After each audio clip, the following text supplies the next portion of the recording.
This morning we're talking about protecting your identity and there's so many ways we have to do it because the crooks have come up with so many sneaky ways to steal it. Stewart Welch joins us this morning and hopefully has some good ideas on how to prevent it. Good to see you this morning. Good morning, Mike. Now I understand you've actually had your credit card information stolen from you, is that correct? A couple of times. Okay. So one time they kept my credit card overnight at the restaurant. By the time I got to it the next day, there were like $3,000 worth of charges. Oh my goodness. It was a Saturday to a Sunday. And then another time, somehow they got my information and actually started ordering things online. And again, thousands of dollars. So you want to be really careful. All right, so in those situations, you should, hopefully you are there at home. If you have credit cards, you've set up for the alerts you'll get to your phone if somebody's making charges, right? So your best defense, if somebody were to steal like your credit card information or your banking information, for your credit cards, the best thing to do is set up text alerts. So I have text alerts anytime my credit card is used over $25. I actually get a text message to my phone. I literally leave the grocery store and by the time I'm at my car I get my phone pings.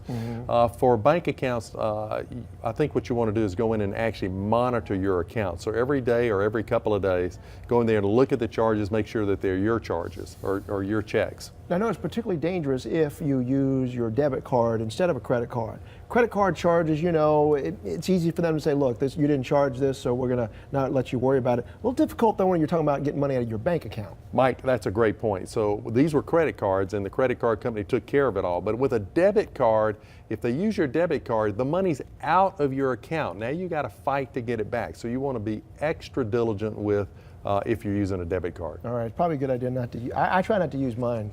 Try not to use it, but I'll tell you, if you are using them, you want to monitor your checking account every day. Yeah, I know, and you probably would advise, we don't want to use them at those standalone kiosk ATM type places like that. You don't. All right, but now talk about the different ways that you can protect yourself then from any of this happening to start with. Well, let's talk about the other way that they get to you. So they've stolen my credit card and used it. The other way is they actually steal your information and they open new credit in your name. So you don't even know about it. Oh, okay. However they get it.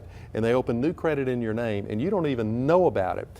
So I think the best way to do there is you want to get the credit reports, your free annual credit reports from Experian, TransUnion, and Equifax.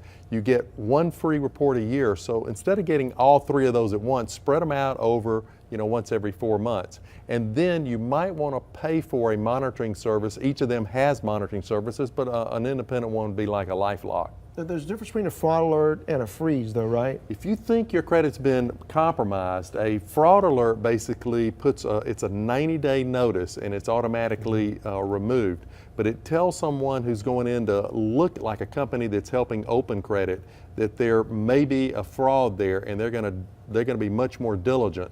If you do a credit freeze, it actually locks down your account and nobody can open any new credit in your name. That's good until canceled. And you can unfreeze it temporarily if you need help with that. Now, we can't cover everything you need to know in this short segment, but I know that we have a link that's going to be on our website. What's the name of that website again? Well, that's going to be your website. Well, it's going to be our website, but I mean, there's a link there. There's a link there. It's actually the U.S. government. It's identity-theft. Okay. But it's going to have a laundry list of ideas, other ideas related to protecting yourself. All right. Stewart Welch from the Welch Group. Thank you so much, sir. Appreciate it.